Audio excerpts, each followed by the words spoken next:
Hello, and welcome back to my YouTube channel. I realized that I never introduce myself in the beginning of a video. I'm just like, welcome back, or like, welcome to my YouTube channel and stuff. If you don't know, my name is Edith. I am 19 years old. I turned 20 in April, and I live in Copenhagen, Denmark.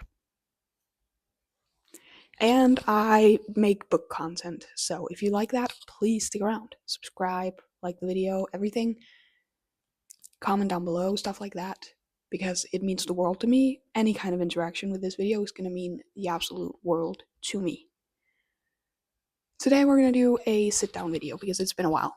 The last sit down video I did was my January reading wrap up, and then my first video ever, which was just like a end of the year, beginning of the year, end of the year book tag. So I thought, what better way to kind of get to know me a little bit better than to literally just hear some of my top book recommendations. Some of these are going to come back in the future in other recommendations video, but these are me looking at my shelves, and if someone were to ask me right there and then, which books from your shelves would you recommend to literally anybody? And then I pick them out. So these are only the physical books I own, no Kindle books, but these are the books that I would recommend, that I would pull off my shelf if someone were to ask me for a recommendation. Because, like I said, what better way to get to know somebody who loves books than to know which books they love? Without further ado, let's honestly just get right into it with an old time book talk favorite too, Archer's Voice. This will forever be the romance over all other romance books, in my opinion. I'm a big romance girly, but I do realize that I read a lot of romance books that I'm like, oh, this is so cozy and fun, and then once I'm done with it, I never think about them again. This one, on the other hand, I think about it often. I've reread it one time, I read it twice, but for me, that's a big thing. I don't reread books unless I really, really enjoyed them, and I'm planning on doing a reread and annotating soon, too. In Archer's Voice, we follow Bree, who moves to this small town. In this small town, she then meets Archer Hale, the love of my life.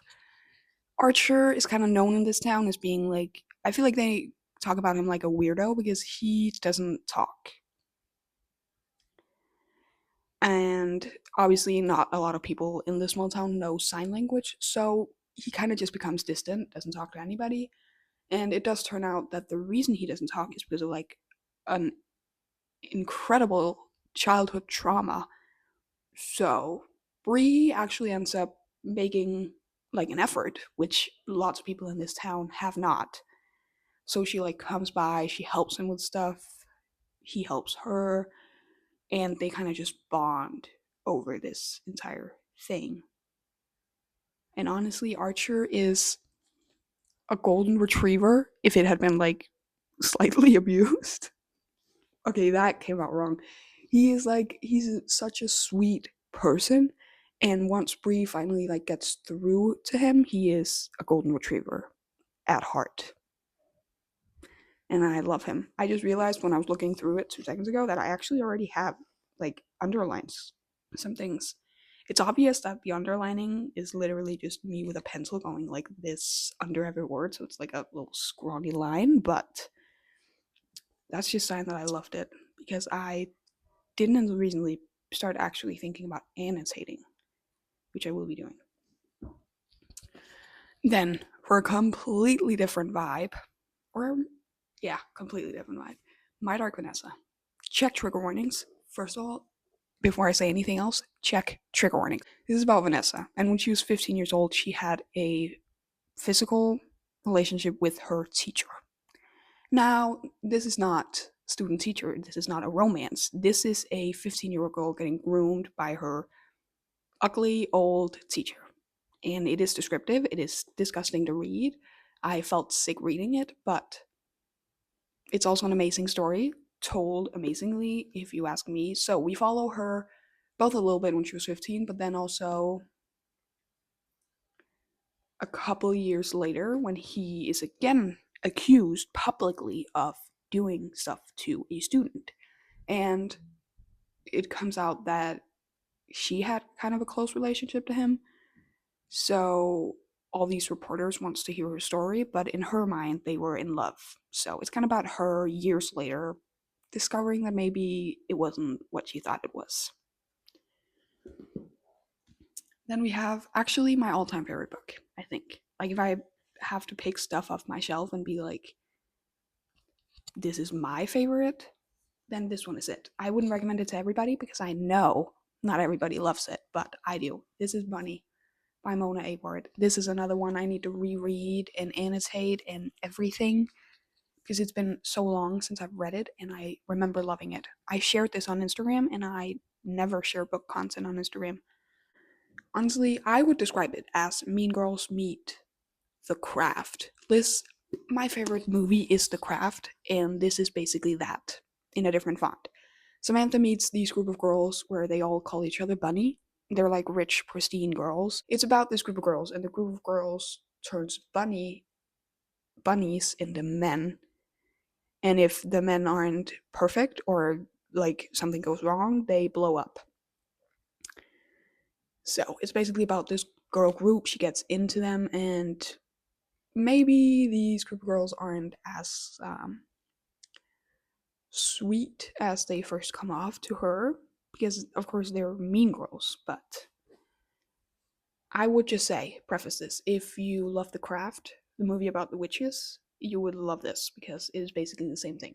Like a girl gets into a group of kind of mean girls, and then they end up being really sweet to her, and then it turns out they aren't that sweet. And then we have I was going over some of my favorite authors, and I was like, I'm just going to pick one book from each author. So the first one of those is Emily Henry. And it's actually a funny story. That's my favorite so far. I think this isn't the last one I read. The last one I read was Happy Place, and I really loved that one as well. But this is just the one that's sticking the most to my head. In this book, we meet Daphne and Miles. And at the start, Daphne gets cheated on by her fiance, and he cheats on her with Miles' girlfriend. So, without a place to stay, she ends up having to move in with Miles and live with him. So, they're both heartbroken and end up helping each other, and there's a little bit of fake dating because then their like exes are all of a sudden getting married and they're getting invited, and it's all such a mess. But it was great. Miles has been described as like the Nick Miller of book boyfriends, and I would honestly agree. I just finished watching New Girl, so I finally get it, but I would agree. He's hilarious, and their relationship is just really adorable and cute. Then the other favorite author, or it's like I need to pick a book, and this is going to be so controversial for this author. It's Taylor Jenkins Reid. And my favorite by her is Malibu Rising. I don't know what it is about this book. Again, another book that I have reread, which, like I said, that means a lot. This is a part of the entire, like, the Seven Husbands of Evelyn Hugo, Daisy Jones, kind of that Hollywood universe that she has, which I love that universe as a whole, but this is just my favorite. In this, we follow the kids of one of Evelyn Hugo's husbands. She was married to this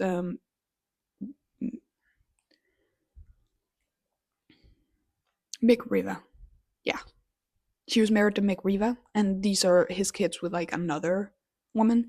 So we follow his kids. Mainly, we follow Nina, Jay, Hud, and Kit. These are the siblings, and they all live in Malibu. And this follows one of Nina's parties. She has this party once a year that's like huge with all these famous people. So it also has a lot of like cameos from some of the other books.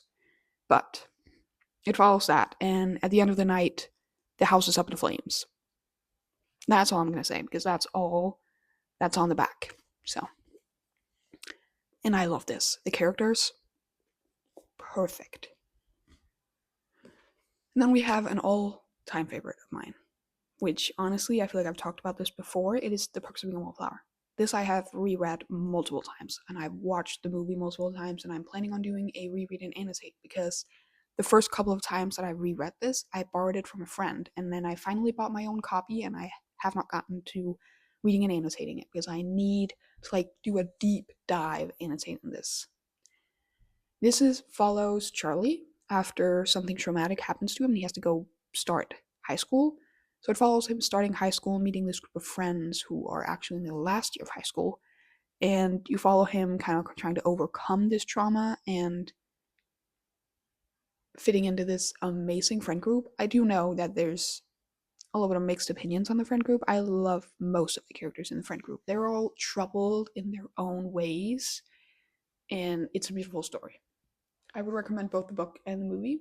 I wouldn't. It's not one of those where I'm like, you have to read the book before you watch the movie, because I didn't, and I still love the book. Then we have another heavy check the trigger warnings book, which is Girl in Pieces by Kathleen Glasgow. This book is, I think this is one of the first books where I was like, okay, I need to just annotate this from the start. So I have a bunch of underlinings in it. I do want to reread it and more, like annotate it and use like tabs and stuff. But Girl in Pieces follow Charlotte Davis, who is a 17-year-old girl. So I don't remember exactly what happens. I know it's about a girl who spends some time at a psych ward because of some stuff she's been through. And then she gets out of the psych ward, and we follow her to where she tries to start over, and something goes wrong there. And then she starts over another place. And it's basically just a story of a girl in pieces who puts herself back together. And then we have two series. I feel like, or actually, we have three, but we're going to go over two of them first. The first book is Binding 13, but specifically just Boys of Tommen. So far, I have only read to Saving Six, so it feels a little bit weird to be here being like, read this series when I haven't even finished it yet. But I do feel like I can confidently say I am going to forever love and cherish this series. This is the first one. It is Binding, then Keeping 13, then Saving, Redeeming 6, and then the last one out is the Taming 7. And this follows Shannon and Johnny. Shannon lives in an abusive household and gets bullied at school, and then she finally gets to change schools to this Tommen school, where she meets Johnny. Johnny accidentally hits her on top of the head with a ball. And then they get to know each other, and it's a beautiful story. First of all, the characters, the found family, everything in this series, it's everything to me. I love pretty much all the characters, except for the ones you're like supposed to hate. But all like the friend group and stuff, I love all of them, and I have a soft spot for all of them. I do know one of them gets some hate for the last book, but I cannot speak about that yet until I've read that one. So, read this series. I have a friend, we were gonna buddy read them, and then I got into with them and kept going, and now she's on Keeping 13 and also love them. So, I know they're very hyped, and they're hyped for a reason. Then we have another series where I actually couldn't pick between these two books. I do have a favorite, but I feel like I need to talk about both of them. If you've been on Book Talk, you've heard about Icebreaker. I read Icebreaker. It was fun. It was sweet. I actually really liked it. I know it's gotten some hate, but I liked it, and I definitely thought it was more than just smut, which is what people are hating for. But what I was not prepared for was me loving the next two in the series so much more. These were both 5-star reads. I'm pretty sure Daydream is actually kind of a 6-star read to me. Wildfire. In Wildfire, we follow Russ and Aurora. They meet at a party, they flirt, and end up having kind of a one night stand. But Aurora then leaves before they can even get to talk. Then it's summer camp time.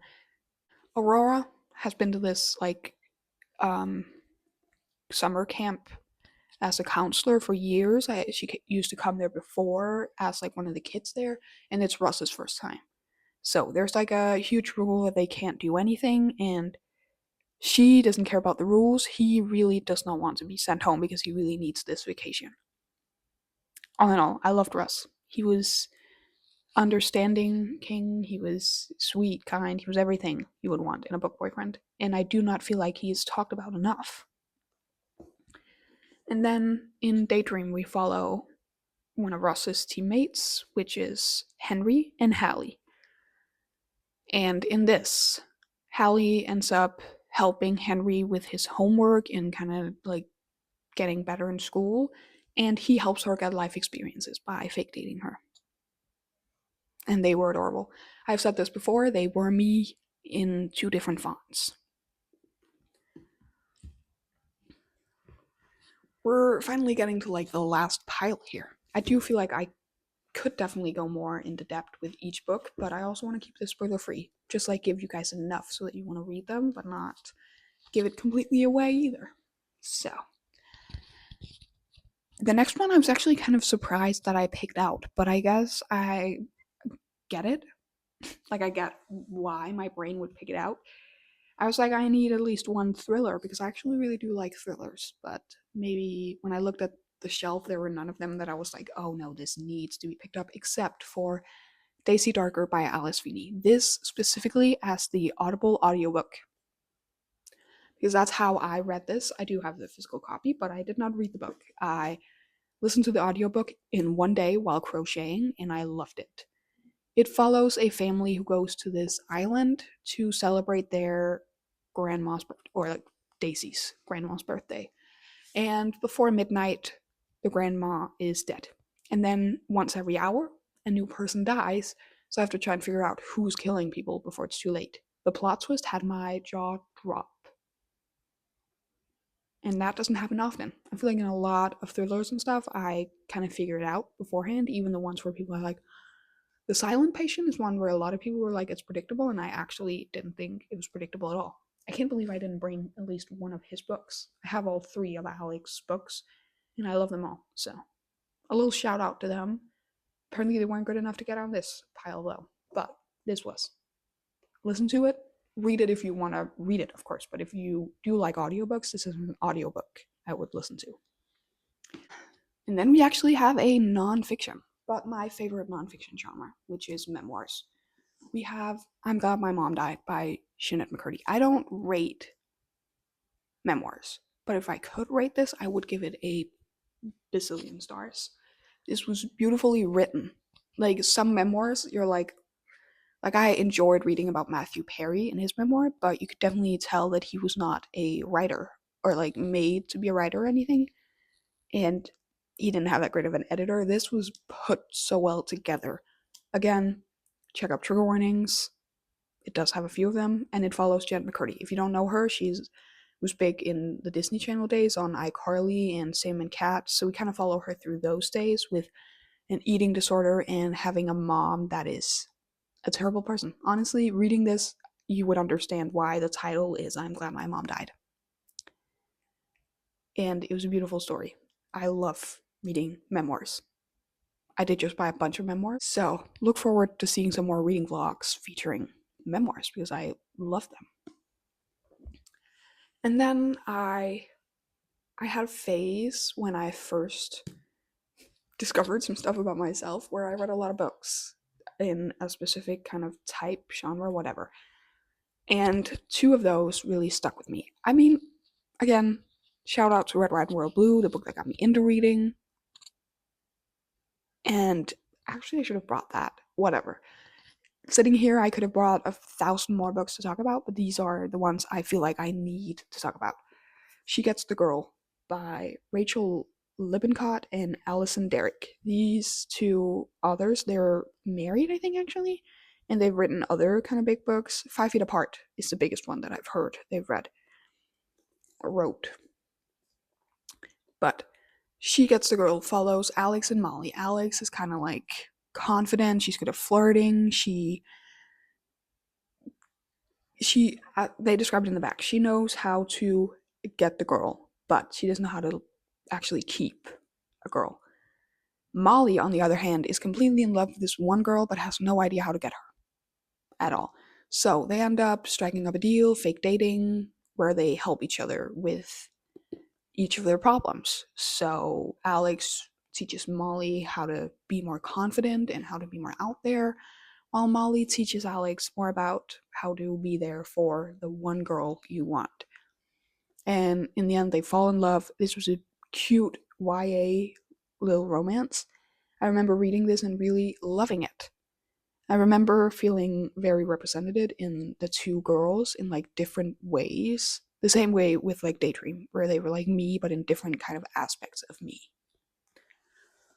I have 3 books left that we need to go over. And one of those, the cover is a little bit out there, so I'm kind of going to cover it a little bit because it's I don't know why they've done this because I love the book, but the cover, I don't want to be seen in public with this stuff. But it is in fact Young Mungo by Douglas Stewart. This I've heard nothing about on Book Talk.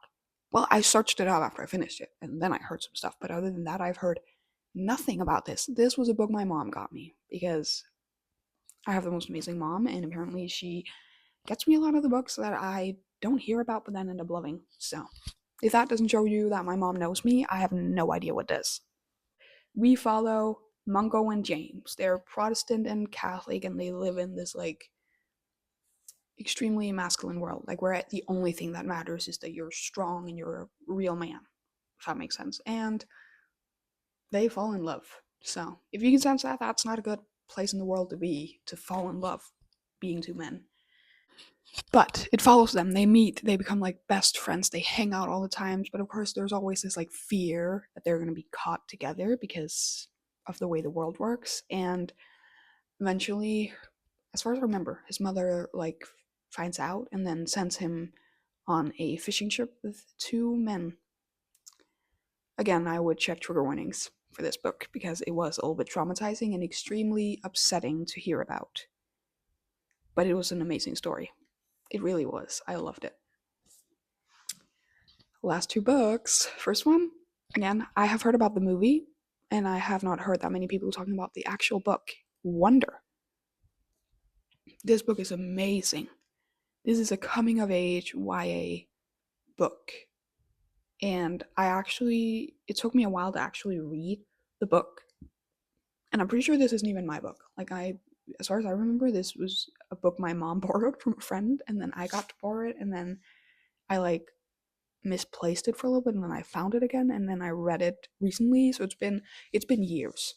When I tell you it's been years since I borrowed this book, and I don't know which person owns it. I'm pretty sure my mom does now, so they should probably get this back. But if they do, I want to buy myself a copy because this was amazing.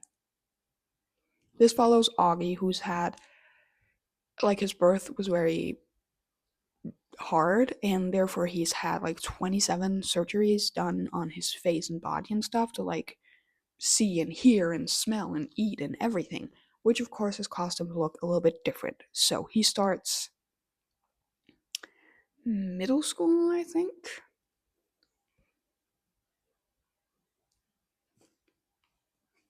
He's about to enter 5th grade at Beecher Prep. So not only is he a new kid in like his first years in a real school, he's also very different. So it follows him trying to navigate this with the bullies and the friends, and are they really friends? Or this was such a heartwarming story. The movie is even more heartwarming. I rewatched it not that long ago, and now I want to rewatch it again just talking about it. Another one where I'm like, it doesn't really matter if you watch the movie before you read the book, because I did that, but of course, I would always recommend reading the book first. And last but very not least, another big book on Book Talk is Fourth Wing, the entire series. The entire series so far has been 5-star reads. I will not take any criticism on Iron Flame. People love to hate on that book, and I don't know why. What did it ever do to you guys? Nothing, right? So, the books are Fourth Wing, Iron Flame, and Onyx Storm, which recently just came out. I have a whole reading vlog of it on my channel. I would link it down below so you guys can go watch that if you are interested.